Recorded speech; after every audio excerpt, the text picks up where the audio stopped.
आजच्या या पवित्र गुरुवारच्या दिवशी स्वामी समर्थांनी हृदयाला स्पर्श करणारा संदेश सांगितला आहे. हे 2 मिनिटांचा संदेश तुमचं मन शांत करेल, चिंता दूर करेल आणि जीवनाकडे पाहण्याचा दृष्टिकोन बदलून ठेवेल. स्वामी म्हणतात, संकट ही शिक्षा नसून उन्नतीची पायरी आहे. जर तुमच्या आयुष्यात अडचणी, तणाव, भीती, निराशा असेल तर हा संदेश पूर्ण ऐका आणि गुरुकृपेचा अनुभव घ्या.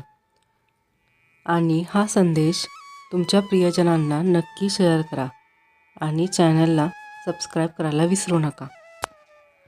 स्वामी भक्तांनो, गुरुवार हा गुरुकृपेचा दिवस आहे.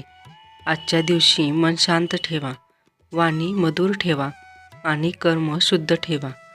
तुम्ही ज्या अडचणींना घाबरता त्या तुमच्या श्रद्धेपुढे फार लहान आहेत. मी तुमच्यासोबत आहे, फक्त मला विसरू नका. जे घडत आहे ते तुमच्या भल्यासाठीच घडत आहे. विश्वास ठेवा, संयम ठेवा आणि सत्याच्या मार्गावर चालत राहा. गुरुकृपा झाली की मार्ग आपोआप दिसू लागतो. भक्तांनो, आजचा गुरुवार तुम्हाला आठवण करून देतो की आयुष्यात कितीही अंधार असला तरी गुरुकृपेचा दिवा कधीच विझत नाही. तुम्ही थकलात, निराश झालात, मनातून तुटून पडलात तरी चालेल, पण श्रद्धा सोडू नका. कारण जेव्हा माणूस पूर्णपणे हारतो तेव्हाच गुरु त्याचा हात घट्ट पकडतो. तुम्ही ज्या संकटांना शत्रू समजता ती संकट तुम्हाला मजबूत बनवण्यासाठी आलेली असतात. प्रत्येक अडचण ही एक परीक्षा आहे आणि प्रत्येक परीक्षा ही उन्नतीकडे नेणारी पायरी आहे.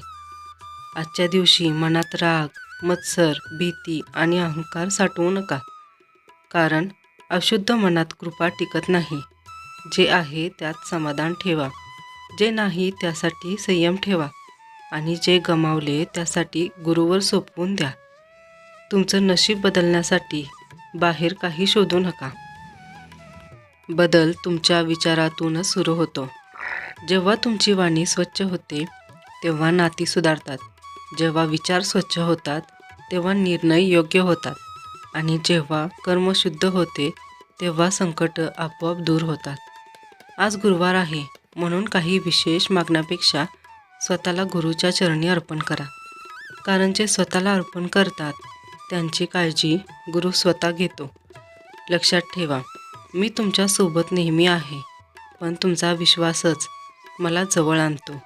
म्हणून आज शांत मन ठेवा, डोळे मिटा, माझं नाव घ्या आणि एवढंच म्हणा, स्वामी, आता सगळं तुझ्यावर सोपवलं आहे.